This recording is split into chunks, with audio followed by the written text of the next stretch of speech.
안녕하세요. 뉴델리 시청자 여러분과 함께하는 김상일의 엣지라이프. 벌써 마지막 시간인데요. 오늘은 갈수록 심각해지는 기상이변과 우리 미래에 관한 이야기를 해볼까 합니다. 대기의 강이라는 말 들어보신 적 있으신가요? 하늘에서 물결 치는 습기를 가득 머금은 거대한 공기의 띠를 대기의 강이라고 부르는데요. 그동안 기상이변에 대한 많은 연구가 있었지만 이 대기의 강의 영향력에 대해서는 이렇다 할 연구가 없는 편이었습니다. 그런데 최근 남극의 빙하를 녹이고 있는 것이 바로 대기의 강이라는 분석이 나왔습니다. 대기 중의 강은 주로 열대지방이나 아열대지방에서 발생한 수증기가 하늘로 올라가서 형성됩니다. 그리고 전 세계를 가로질러 흐르다가 종종 폭우나 눈이 되어 땅으로 내려오곤 하는데요. 추운 남극에 눈이 내리면 눈이 더 단단하게 쌓이니까 녹을 이유가 없지 않을까 생각할 수 있는데요. 지구가 점점 더 뜨거워지면서 대기의 강이 눈이 되어 내리는 것보다 폭우가 되어서 내리는 일이 더 잦아지고 있습니다. 게다가 최근 열대지방의 열기로 인해서 남반부에 있던 거대한 이 대기의 강물이 남극으로 이동해서 비가 되어 내리기 때문이라고 하는데요. 종종 이 대기의 강은 단순히 폭우 정도가 아니라 쓰나미급 태풍이 되기도 합니다. 대표적인 예가 바로 2017년 캘리포니아의 해안을 덮친 태풍이었습니다. 나사가 공개한 영상인데요.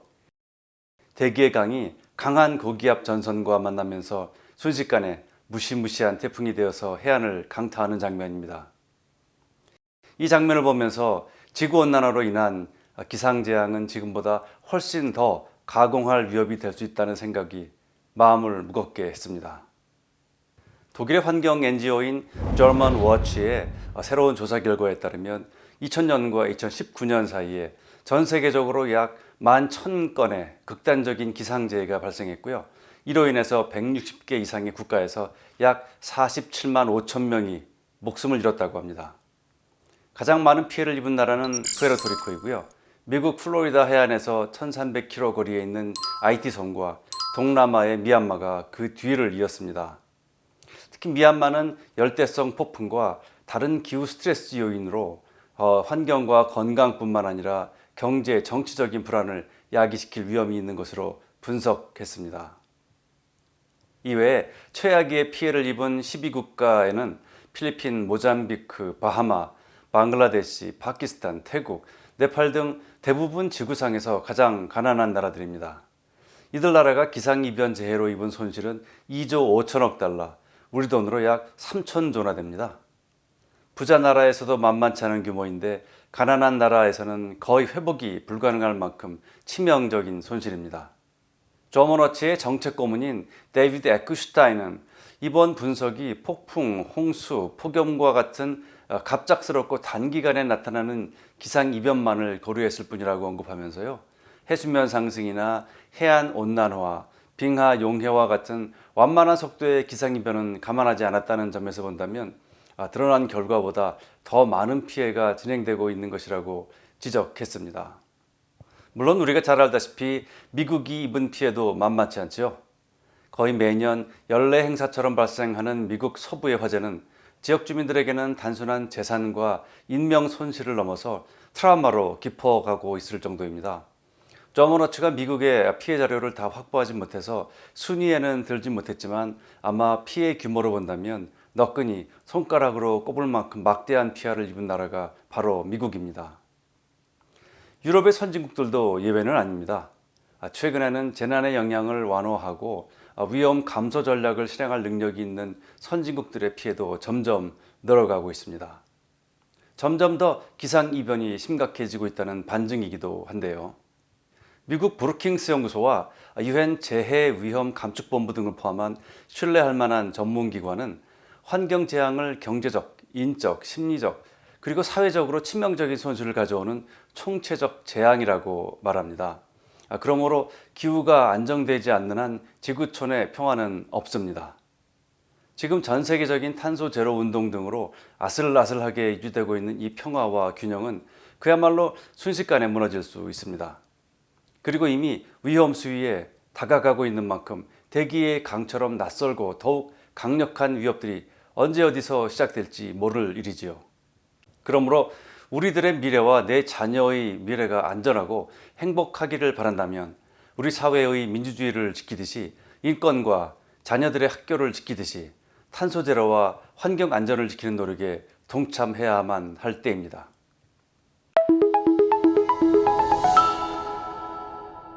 그렇게 환경 지킴이의 안경을 쓰고 다시 보면 최근 빠른 속도로 확산되고 있는 디지털 라이프도 환경 악화에 한몫 단단히 하고 있습니다. 사실 디지털 기술이 없었다면 이 팬데믹 위기를 견디는데 상당히 어려웠을 겁니다. 사회적 거리두기가 장기화되면서 평생을 누려온 일상의 행복이 사라졌지만 디지털 기술을 바탕으로 한 온라인 서비스를 통해서 우리는 집에서 공부하고 운동하고 줌을 통해 일을 했습니다. 팬데믹 내내 전 세계의 사람들은 숙명처럼 망설임 없이 디지털 라이프를 선택했습니다. 그런데 예일대 맥밀란 센터가 디지털로 인해 발생하는 엄청난 규모의 탄소 발자국을 찾아냈습니다. 연구팀은 지난 1월부터 3월까지 온라인 주문을 중심으로 분석을 했는데요. 작년 초 석 달 동안 전 세계적으로 컴퓨터 네트워크를 활용한 온라인 주문이 약 40%나 늘었고요. 이로 인해서 최대 4,260만 메가와트의 전력을 추가로 사용했다고 합니다. 이 연구팀의 카베 메다니 선임연구원은 디지털 중심의 세계로의 전환은 생각보다 환경적으로 깨끗하지도 안전하지도 않다고 말하면서 만일 올해도 사회적 거리두기가 계속되고 디지털화가 가속화된다면 전 세계적으로 3,430만 톤의 이산화탄소 및 온실가스가 증가할 것이라고 예측했습니다. 이를 제로화하려면 포르투갈 국토 면적의 약 2배 크기의 숲이 필요하고요. 또한 컴퓨터 사용의 증가로 인해서 늘어난 데이터를 전송하는 데 필요한 에너지를 생산하려면 서울 전체 면적의 2배 정도가 되는 넓은 땅이 필요하다고 합니다. 환경만 나빠지는 게 아니라 삶의 질도 떨어지죠. 넷플릭스는 작년 초 석 달 동안 하루에 발생하는 전송 마비 상태가 16%나 더 늘었다고 합니다. 숫자로 보면 잘 감이 오지 않지만 넷플릭스 시청자 6명 중에 1명이 매일 넷플릭스를 사용하는데 불편을 겪는다는 말이니까 보통 일이 아니죠. 예일대 연구팀은 유튜브와 페이스북, 트위터, 아마존과 넷플릭스 그리고 줌과 같이 앱을 기반으로 한 디지털 서비스 업체들에게 에너지 절감을 위한 조치를 지속적으로 취할 것을 촉구하고 있습니다. 먼저 자신이 만든 디지털 상품의 탄소 발자국 규모를 공개하고 사용자들과 함께 탄소 배출을 줄일 수 있는 정보를 공유할 뿐만 아니라 관련된 다양한 활동을 해야 한다고 주장하고 있습니다. 환경을 위해서 일상생활에서 빈방에 전기를 끄고요. 플라스틱 사용을 줄이고 쓰레기를 분리수거하며 나무를 심는 것과 마찬가지로 이제는 인터넷 탄소 발자국을 줄일 수 있는 지혜를 발휘해야 하는 시대가 왔습니다. 또 그중 한 가지가 비디오 화질을 낮추는 건데요. 수억 명의 인터넷 시청자들이 조금만 화질을 낮추어서 본다면 그만큼 온실가스 배출량이 줄어듭니다. 인터넷 강국 한국도 예외는 아닙니다. 관련 통계는 아직 없지만 아마 한국의 디지털 탄소 배출 규모도 상당하지 않을까요? 내 집 전기요금이나 인터넷 사용료를 줄인다는 차원을 넘어서요. 환경을 지키기 위해서 그리고 또 나의 디지털 라이프를 탄소 제로 라이프로 과감히 변화시키는 노력이 필요할 때입니다. 여러분, 팬데믹으로 온 세상이 단절된 지 1년이 지났습니다. 그간의 글로벌 상황을 보면 어느 나라는 공포에 따른 지나친 대응이 있었는가 하면 어느 나라는 무지에 따른 방관도 있었습니다. 미국의 경우를 보면 민주당을 지지하는 사람들은 코로나를 공포로 보고 있고요. 공화당 지지자들은 상대적으로 무시합니다. 그러나 극단적인 공포와 무시는 코로나의 퇴치에 결코 도움이 되지 않습니다. 데이터와 과학에 근거하고 전문가적인 판단에 따른 정책이 나와야 합니다. 미국은 독특하게 팬데믹 와중에 대통령이 바뀌었고요. 또 각 주마다 정치적 이념이 다른 주지사가 서로 다른 대응 정책을 폈기 때문에 비교 고찰이 가능합니다. 지나친 공포 정책을 편 캘리포니아와 대응이 느슨했던 텍사스와 비교해서 사망자 수는 별 차이가 없음을 보여줍니다. 18세 이하의 죽음은 0.04%에 불과합니다. 그럼에도 캘리포니아는 학교의 폐쇄로 학생들의 학력 저하가 심각히 우려되고요. 오랜 격리에 따른 경제 침체도 더 심각합니다. 또 확진 판정자 중에서 입원자는 1%밖에 되질 않습니다. 뉴욕의 민주당 주지사인 쿠오모는 양면 작전을 썼는데요. 장기간 폐쇄라는 공포 정책을 실행한 한편 요양원 사망자 수를 반으로 조작하여 국민들의 공분을 사고요. 대선 후보로서 자격을 잃고 말았습니다. 우리는 어떤가요? 우리 정부는 공포나 무시에 따른 편향적 정책을 편 것으로 보이진 않습니다. 단지 정치적이었을 뿐입니다. 중국에서 복균자들이 대규모로 입국할 때 한국 정부는 방관했습니다. 그 결과는 암담했고요. 또 한국에서 지하철이나 버스에서 감염이 확산되었다는 증거가 아직 없습니다. 실내라도 대화를 멈추고 마스크를 착용하기 때문입니다. 그런데 아무런 과학적 근거도 없이 야외 집회를 금지시키는 일이나 연휴에 가족 방문조차 금지하는 이상한 정치적 목적의 대응을 봐왔습니다. 지난 2월 24일 통계청의 발표 자료에 의하면 2020년 사망자 수는 전년 대비 1만 명 증가, 즉 3.4%의 증가가 있었고요. 특히 80세 이상의 사망자 수가 급증하였습니다.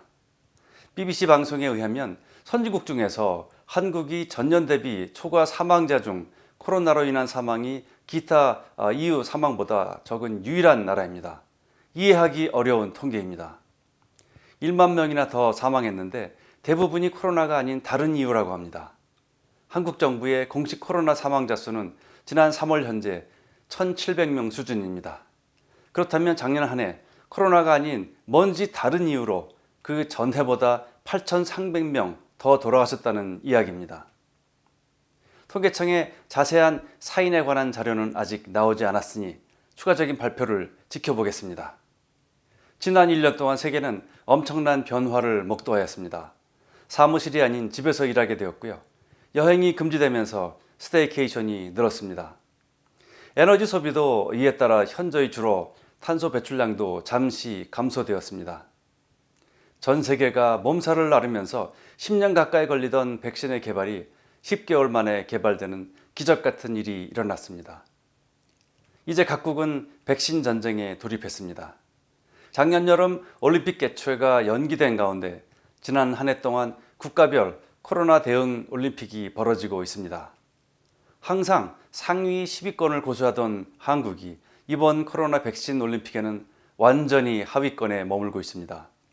K-방역이 부끄럽습니다. 그럼에도 민간 부문에 사회 각계각층에서 코로나를 이기기 위한 따뜻한 온정이 느껴집니다. 역시 한국은 그런 면에서 살만한 나라입니다. 그동안 시청해주신 뉴데일리 시청자 여러분 감사합니다.